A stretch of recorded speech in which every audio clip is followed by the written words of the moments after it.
১৯৯০ বিশ্বকাপে ইংল্যান্ড বহু বছর পর এমন একটা দল গড়েছিল যারা সত্যি শিরোপার স্বপ্ন দেখাতে পেরেছিল। অধিনায়ক গ্যারি লিনেকারের নেতৃত্বে দলটি ধীরে ধীরে এগিয়ে যায় সেমিফাইনালে, আর ফাইনালে সামনে প্রতিপক্ষ পশ্চিম জার্মানি। ম্যাচটি ছিল স্নায়ুযুদ্ধের মতো। প্রথমে জার্মানির ফ্রিকিক থেকে বল ডিফ্লেক্ট হয়ে জালে জড়ায়, ইংল্যান্ড পিছিয়ে পড়ে, কিন্তু ম্যাচের শেষ দিকে গ্যারি লিনেকার গোল করে সমতা ফেরান। অতিরিক্ত সময়ে দুই দলই সুযোগ পেলেও গোল আসেনি। এরপরই শুরু হয় হৃদয় ক্ষরণের পেনাল্টি শুটআউট। ইংল্যান্ডের প্রথম দুই শট সফল হয়, কিন্তু তারপর স্টুয়ার্ট পিয়ার্সের শট রুখে দেন জার্মান গোলকিপার বোডো ইলগনার।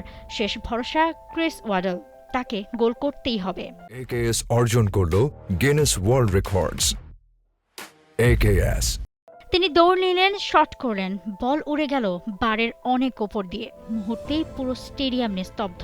জার্মানি ফাইনালে, ইংল্যান্ডের স্বপ্ন শেষ। শেষ বাঁশির পর স্টুয়ার্ট পিয়ার্সের কান্না, খেলোয়াড়দের হতাশ মুখ আর সমর্থকদের নীরবতা, সবকিছু মিলিয়ে তৈরি হয় এক আবেগঘন দৃশ্য।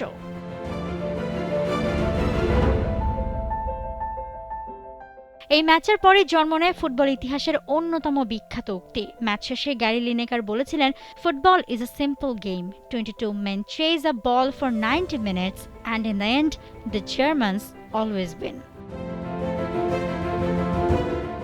এই একটি বাক্য শুধু সেই ম্যাচ নয়, বহু বছর ধরে ইংল্যান্ডের বিশ্বকাপ হতাশার প্রতীক হয়ে থাকে। ১৯৯০ সালে ইংল্যান্ড ট্রফি জিততে পারেনি, আর সেই পেনাল্টি হার আজও বিশ্বকাপ ইতিহাসের সবচেয়ে বেদনাদায়ক অধ্যায়গুলোর একটি হিসেবে মনে রাখা হয়। Mousumi Alam, test sports. For more updates, subscribe to our YouTube channel and click on the bell icon.